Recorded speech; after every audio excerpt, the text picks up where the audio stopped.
ஒரு தந்தையை போல என் தோளின் மேலே உன்னை தூக்கி சுமந்திடுவார். இயேசு தூக்கி சுமந்திடுவார்.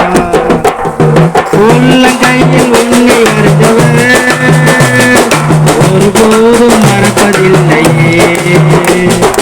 உள்ளங்கையில் உன்னை வருத்தவர் ஒருபோதும் மறப்பதில்லையே. உனக்கு எதிராய் வரும் தீமைகள் ஒன்று கூட வாய்ப்பதில்லையே. உனக்கு எதிராய் வரும் தீமைகள் ஒன்று கூட வாய்ப்பதில்லையே. தந்தையை போல உன் தோளின் மேலே இயேசு தூக்கி சுமந்திடுவார். கண்ணீர் தான் உணவானதோ, கவலைதான் வாழ்க்கையானதோ. கண்ணீர் தான் உணவானதோ, கவலைதான் வாழ்க்கையானதோ. கலங்காதே சகோதரனே, கலங்காதே சகோதரியே, உனக்காக அவர் மரித்தாரே. இயேசு உனக்காக அவர் மரித்தாரே. தந்தையை போல தன் தோளின் மேலே உன்னை தூக்கி சுமந்திடுவார். இயேசு தூக்கி சுமந்திடுவார்.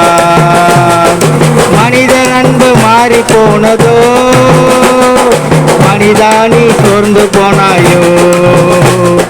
மனிதர் அன்பு மாறி போனதோ, மனிதானி சோர்ந்து போனாயோ. உன்னை மீட்க தன்னை தந்தவரின், உன்னை மீட்க தன்னை தந்தவரின் உண்மை அன்பு மாறிடாது, உண்மை அன்பு மாறிடாது.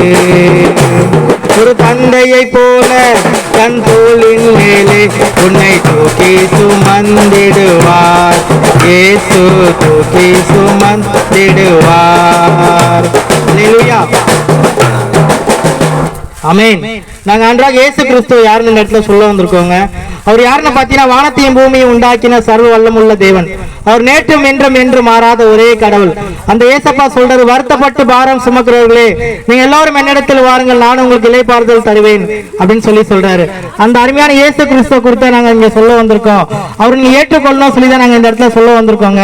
அவர் அற்புதம் செய்கிற கடவுள், அதிசயம் செய்கிற கடவுள், பச்சை தண்ணீரை திராட்சரசமாக மாற்றின கடவுள், மரித்தோரை உயிரோடு எழுப்பின கடவுள், குஷ்டரோகியை தொட்டு சுகப்படுத்தின கடவுள். அந்த ஏசப்பா சொல்ற, இதோ நான் சீக்கிரமாய் வருகிறேன், அவனுக்கு நான் அளிக்கும் பலன் என்னோடு கூட வருதுன்னு சொல்றாருங்க. பைபிள்ல வசனம் இருக்கு, சிங்கக்குட்டிகள் தாழ்ச்சி அடைந்து பட்டினியா இருக்கும், கர்த்தரை தேடுபவர்களுக்கு ஒரு நன்மையை குறைப்படாதுன்னு சொல்லி பைபிள்ல வசனம் இருக்குங்க. ஏசப்பா சொல்றாரு, உன் தகப்பனும் உன் தாய் உன்னை கைவிட்டாலும் நான் உன்னை சேர்த்துக் கொள்வேன் அப்படின்னு சொல்றாரு.